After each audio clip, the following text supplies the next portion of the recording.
been a few days since I lost my job. I posted a few days ago, and I am now thoroughly regretting my vote for Trump. I had no idea that this is where it was going to go, that this is what he was going to do. You see Cheetos up there? Hi, Cheetos. Who's going to feed him? Who's going to buy my cat food? Who's going to buy my kids food? I had an absolutely amazing position where I was able to basically have America count on me. And now that's been taken away. I no longer have faith in the economy. I no longer have faith in Trump. I no longer have faith that we are ever going to find out how many licks it takes to get to the center of a Tootsie Pop. I no longer have that faith. It's gone.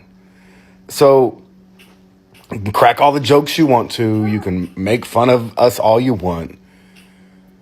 But I was earning $45 a minute in hopes of figuring out how many licks it took to get to the center of a Tootsie Pop. And now the world may never know. In towns across America, a wave of regrets is sweeping through many white communities.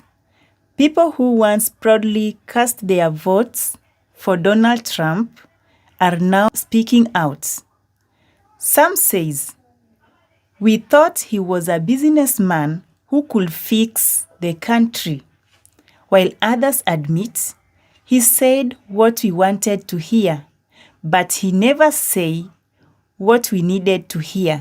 Now, with inflation rising, job markets shrinking, and division deeper than ever, they are asking themselves, did we help break America? So I went to the No Kings protest in the small town that I live in central Texas. And this is a deep, deep red town of about 20,000 people.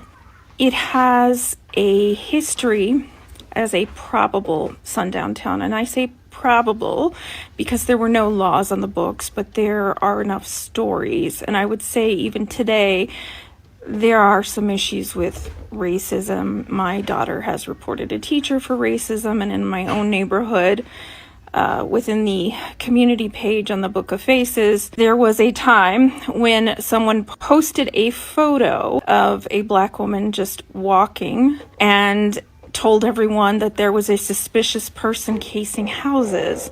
And I had to jump in and respond that that woman was actually my neighbor, and she walks the neighborhood every day. There's nothing suspicious about her. She literally lives next door to me. But just to set the stage as far as what kind of town this is, I was expecting that there would maybe be 20 or 30 people.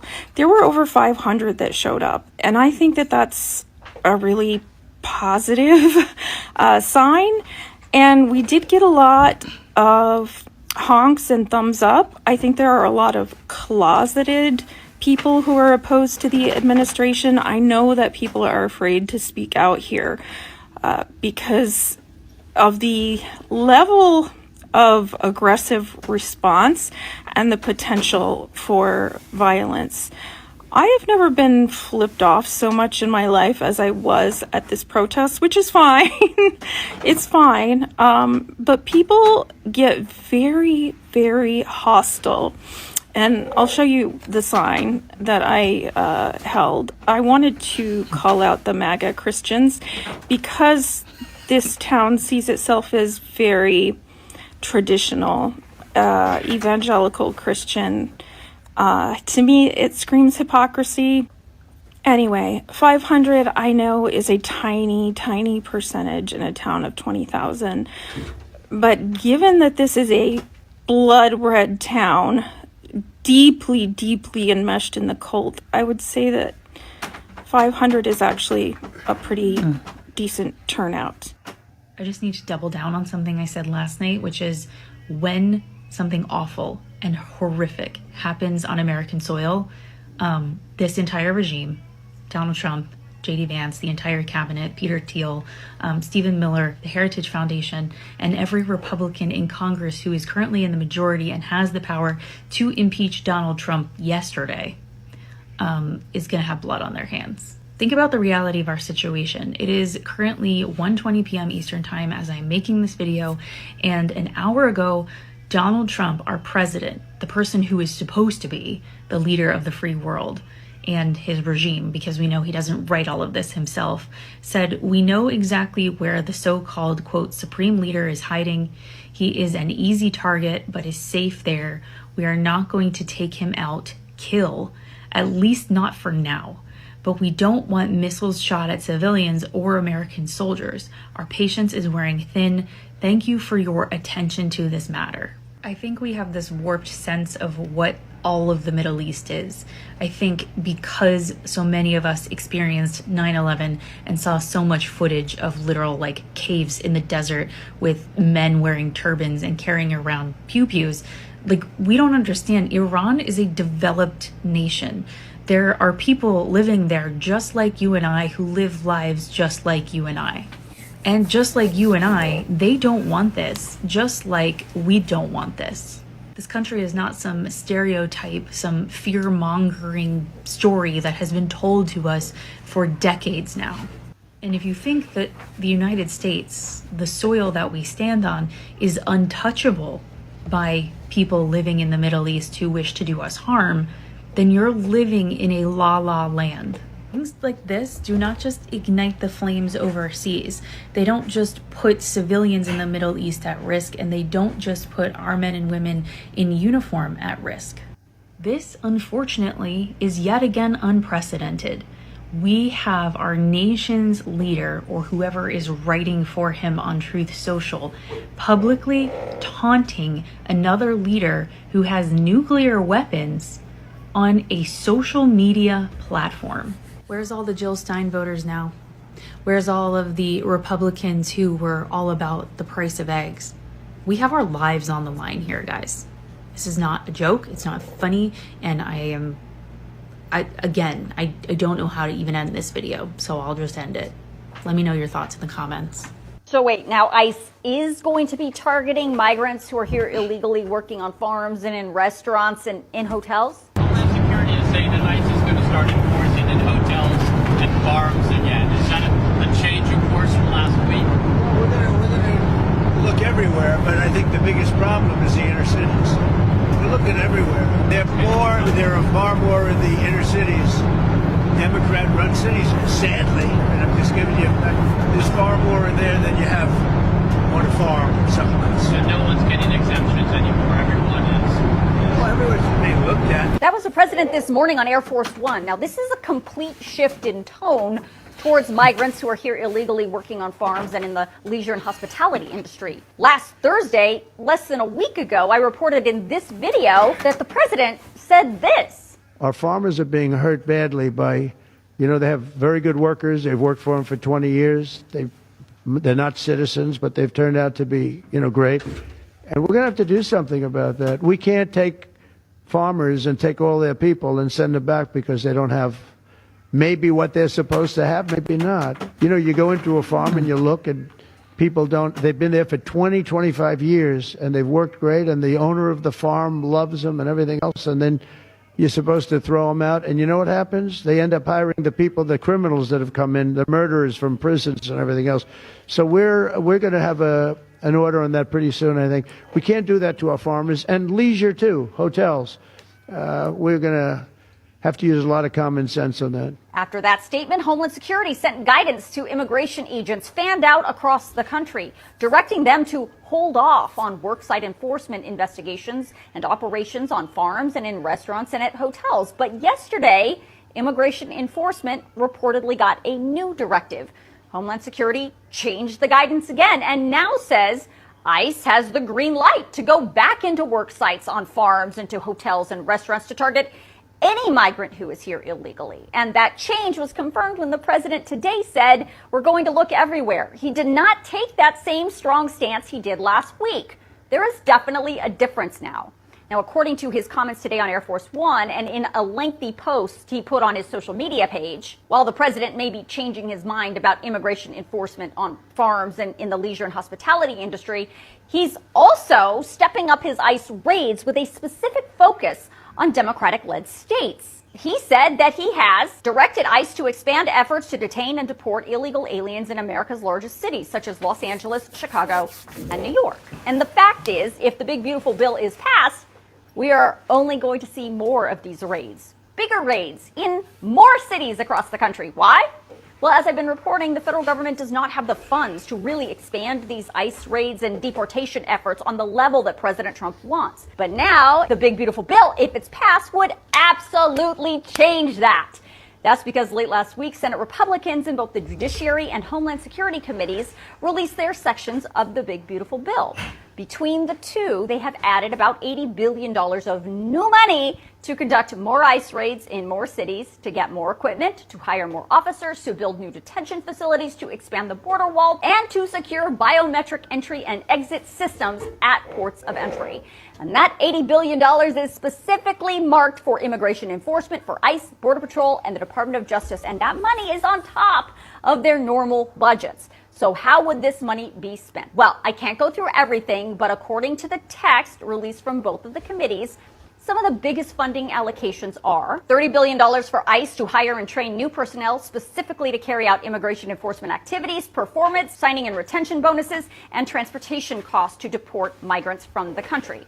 $22.5 billion for ICE to expand detention capacity for individual migrants and migrant families. $6.5 billion for Customs and Border Protection for the construction or improvement of the border wall system. $3.5 billion for the Department of Justice to award grants to states and local governments to locate and apprehend migrants who are in the country illegally or who have committed crimes. More than $3 billion for the Department of Justice to hire more immigration judges and staff, investigate and prosecute immigration-related crimes, and hire more lawyers to prosecute more migrants. And then there is that $288 million in the bill for what's being called biometric entry and exit systems at ports of entry. But the bill also prohibits the use of these funds to surveil U.S. citizens and prohibits the creation of any kind of biometric database that includes U.S. citizens. So if you want to see what else this money is going to be used for and how they've allocated it, I'm going to email the documents from the Senate Judiciary and Homeland Security committees out to you tonight in my Facts HQ email, so make sure you sign yourself up. It's 4 p.m. Eastern time, and 3 hours ago, Trump posted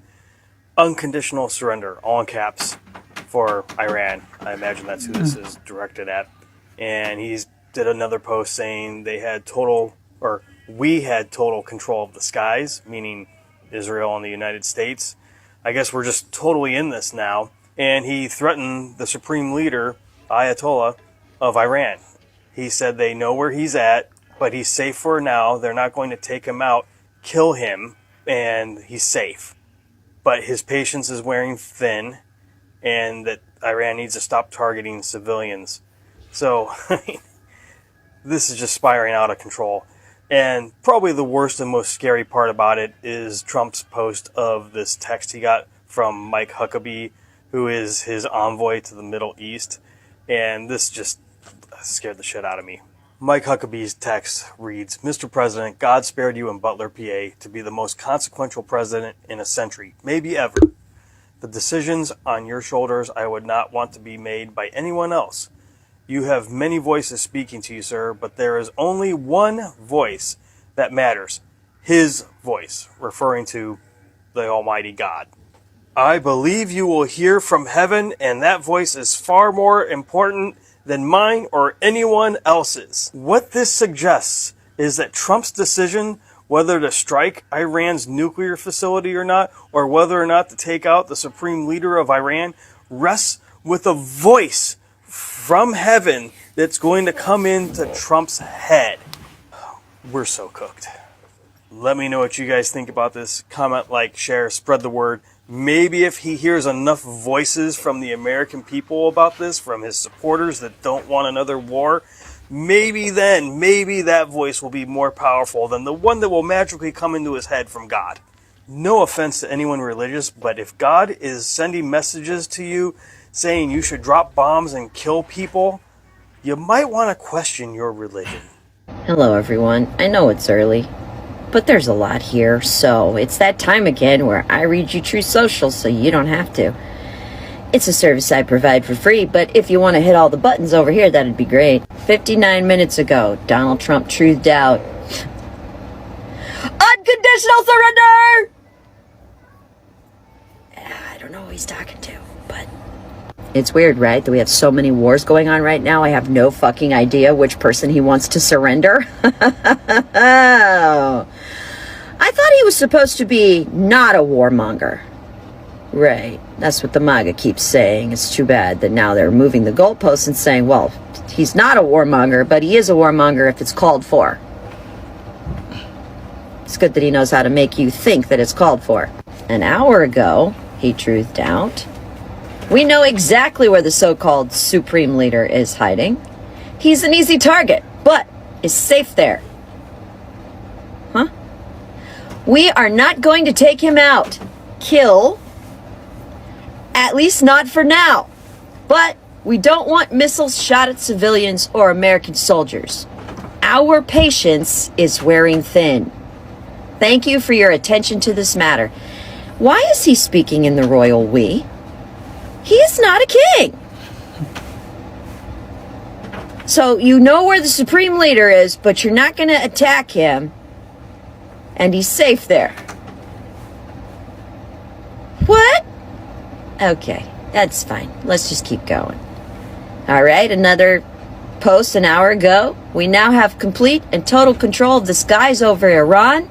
Iran had good sky trackers and other defensive equipment, and plenty of it, but it doesn't compare to American-made, conceived, and manufactured stuff, in quotes. Nobody does it better than the good old USA. Nobody blows shit up and kills people like us.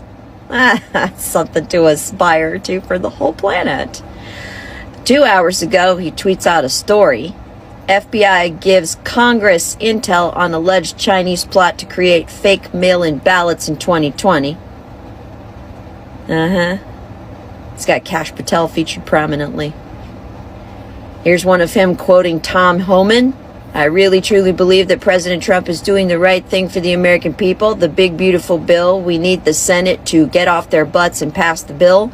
More money means we can do more. We can arrest more public safety threats. We can arrest more national security threats. So Congress needs to pass the bill and give ICE and Border Patrol the tools and resources they need to get this job done. Here's the thing. I need you guys to go back in your minds to just earlier this year. Okay? Just earlier this year. Is your life comfortable for the most part? Has anybody robbed you, tried to kidnap you, abuse you, take over your house, destroy your city, etc.? Have you noticed in the last couple of years that this has become a hellscape? If you said no, then congratulations, you're still connected to reality. We don't require this kind of activity. There has been absolutely nothing happening in our country that would necessitate this kind of violent response. If we had noticed as a collective a significant change in the temperament of our country, and let's take from this MAGA, right? Like if we had noticed a significant change in the temperament of our country, don't you think we'd respond to it? If we saw an invasion of criminals that came in and actually were doing criminal things invasively, like for example, a street gang moving in and taking over a town, we would notice and we would respond. But see, we didn't notice that. We noticed nothing bad before they started doing this, so we don't actually require them to do it. What I'm trying to tell you is the only significant change in the temperament, feeling, vibe of this country, the only significant change that has had a negative effect on it in the last 20 years has been the advent of MAGA. MAGA's the thing that made this country uncomfortable. Prior to them, we were all fine. We were fine. This massive invasion they're talking about has been going on for 30, 40 years. Have you noticed any significant increase in crime in your area due to migrants? No, because it doesn't happen.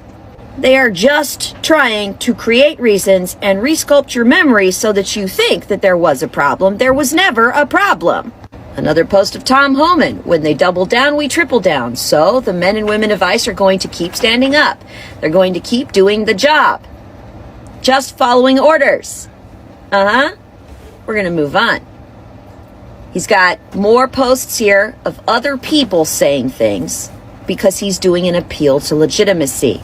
It's a fallacy. He's got more posts from other people. More posts from other people. because he can't intellectually come up with his own content to justify his actions. Also, he's got dementia, and he's not the one running his social media accounts. I have not reached out to Iran for peace talks in any way, shape, or form. That was posted 8 hours ago. So, look at the time. It is, as of right now, 10:30. So he posted that at 2:30 in the morning. At 2:30 in the morning, when the president is supposed to be asleep because he has to wake up at 6 a.m. I have not reached out to Iran for peace talks in any way, shape, or form. So he's not trying to stop a war. This is just more highly fabricated fake news. If they want to talk, they know how to reach me. They should have taken the deal that was on the table. Would have saved a lot of lives. You know what would have saved a lot of lives? If we hadn't backed Israel's genocide in Gaza. And yet, look here, we're now tearing down the person that's trying to defend Gaza. That's not their only motive. But they're at least ostensibly trying to defend Gaza and say that that is their reason. And he doesn't care about that. Do you see the genociding? Yeah, they do it everywhere they go. Publicity-seeking President Emmanuel Macron of France mistakenly said that I left the G7 summit in Canada to go back to DC to work on a ceasefire between Israel and Iran. Wrong, he declares. He has no idea why I'm now on my way to Washington, but it certainly has nothing to do with a ceasefire. Much bigger than that, whether purposely or not. Emmanuel always gets it wrong. Stay tuned. So comforting. So comforting. 13 hours ago, if I didn't put the National Guard into Los Angeles, the place would be burned down to the ground right now. I did incompetent Governor Gavin Newsom, who doesn't have a clue, the favor of a lifetime. One of the worst governors in history. California would not be burning to the ground if wildfires that took out hundreds of square miles cannot stop us, then this certainly won't. How many sets of riots has Los Angeles had? How many wildfires have hit the state of California? In the last round of wildfires that took out billions of dollars worth of property in Los Angeles, did that stop us from showing up on Saturday? No! So LA was never burning to the ground, has never burned to the ground, and you are in fact insinuating yourself into a situation to make it worse, in violation of the law and your job as president, in violation of all of the strictures on your job as president. You did this. What I'm trying to tell you is that every time he speaks, he's trying to reconstruct your memory of the past. He's trying to reconstruct your memory. We did not require this action. We were all living just fine. We did not require this. California did not require his intervention. We would have done just fine. He is trying to create in you the memory of a problem that justifies what he's doing now. Do not let him reprogram your brain with bullshit. Today is Tuesday, June 17th, and for the first time in 4 years, we're closer to entering a war than we have ever been as the United States. Donald Trump and his national security team just finished up about an hour-long meeting where afterwards he talked to Benjamin Netanyahu of Israel about whatever they talked about in that meeting. And we don't know what was talked about until Donald Trump actually gets around to telling us through a social media post, or one of his communication secretaries comes out and tells us. But what we know is that it looks like the United States is getting closer to entering the conflict between Israel and Iran on the side of Israel. They said that earlier today, Donald Trump posted that we now have complete and total control of the skies over Iran. Iran has good sky trackers and other defensive equipment, but it doesn't compare to American-made. A few minutes later, he said he knows where Iran's supreme leader is and that he's safe for now, but he's an easy target. And then less than an hour after that, he just wrote unconditional surrender in all caps. So it looks like, depending on how that meeting went, will depend on whether or not we take the military equipment and troops that we're moving into the Middle East and enter a war. Now, I graduated high school right in 2002 timeframe, and I went right in the military, and I spent the next 5 years in the Middle East, and that's not a place that I ever want to see again in that type of scenario. And I don't want American citizens, men, women of any age, going there in a conflict. But it looks like Donald Trump, who ran on no new wars, is going to do just that. Send American citizens into the Middle East to fight against an enemy that is not ours. Hi guys, excuse this appearance. Just came back from physiotherapy. As you all know, I had a hip replacement in March, and things started to go south with that about a month or so ago, probably a couple months ago. So now I'm doing physiotherapy. Thankfully, it's starting to help, but that's not why I'm here. I just wanted to do a little bit of add-on to my serious rant last night, because I was livid. I was absolutely livid. First off, I said, get him the fuck out of my country. Thank God he left on his own. Although it was a G7 summit and he fucks off back to home country to make out war plans. Whatever. Anyway, I just wanted to add on that he accused Trudeau and Obama of ejecting Putin from the G8. Well, if the man actually knew any history or was even aware of politics in any form, because he obviously is as dumb as a stump, he would know that at that time the Prime Minister was not Justin Trudeau. It was Stephen Harper, who happens to be a Conservative Prime Minister. You know, like, he just shoots shit out of his mouth without even thinking about what he's saying, or doesn't even know what he's saying. He hasn't got a damn clue. Just spews shit and then deals with it later, or ignores it when somebody corrects him on it. Ignores it. So that's anyway. I just wanted to add that in there. Yes, he was Putin was ejected, rightfully so, after what he did to Ukraine by annexing Crimea. But it was not Justin Trudeau, and don't get me wrong, I am not a fan of Justin Trudeau. I was never a fan of Justin Trudeau, but I will defend the man when it comes to this, because he did not have anything to do with that.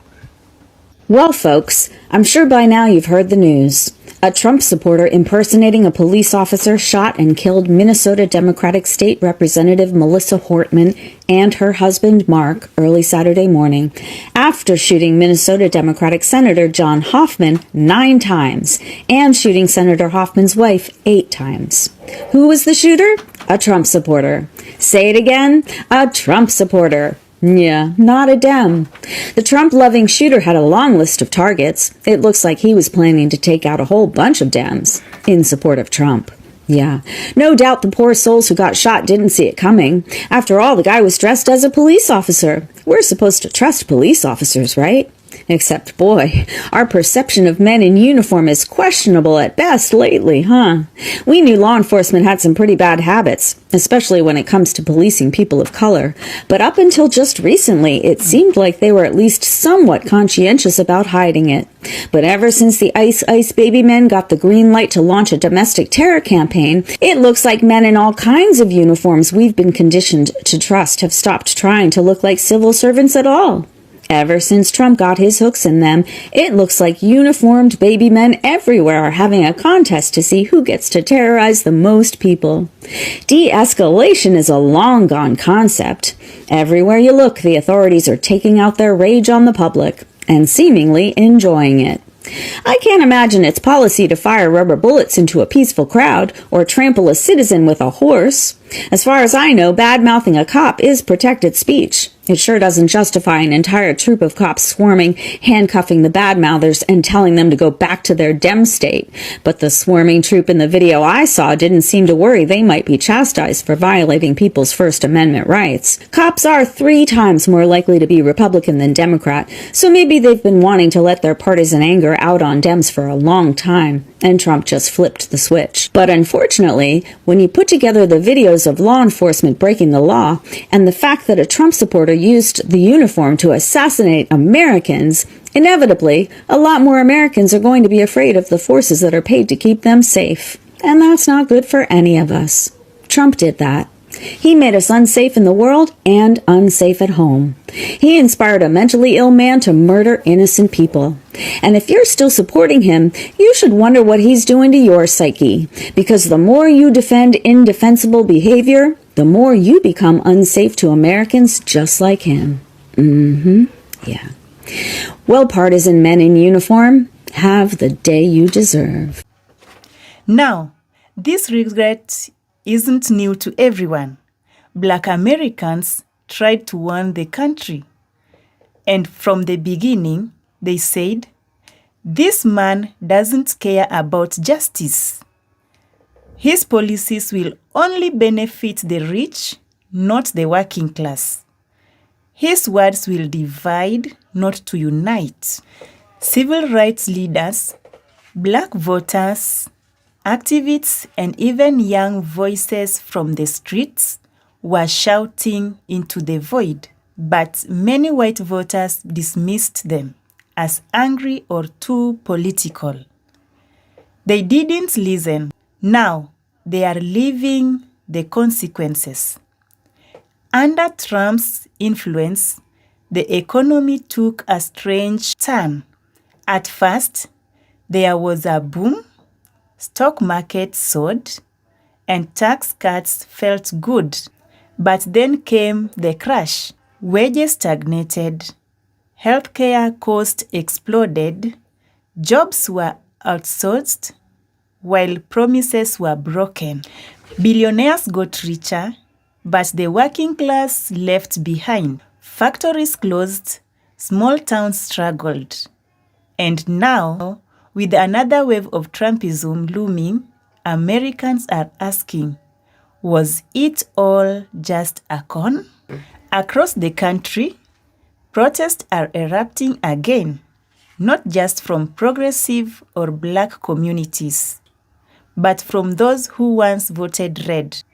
From Ohio to Arizona, streets are filling with signs that read, "No more lies. Unity over division. We were fooled." American blacks, white, Latino, Asian are coming together not just in anger, but in grief. Grief for the lost years, grief for a nation torn apart, grief for the warning sign they ignored. The question now is not who warned us, but what do we do next? Because regret is only powerful when it leads to change. And this time, America may finally be ready to listen. If you enjoyed this video, please subscribe. Until next time, this is Mercy Realities.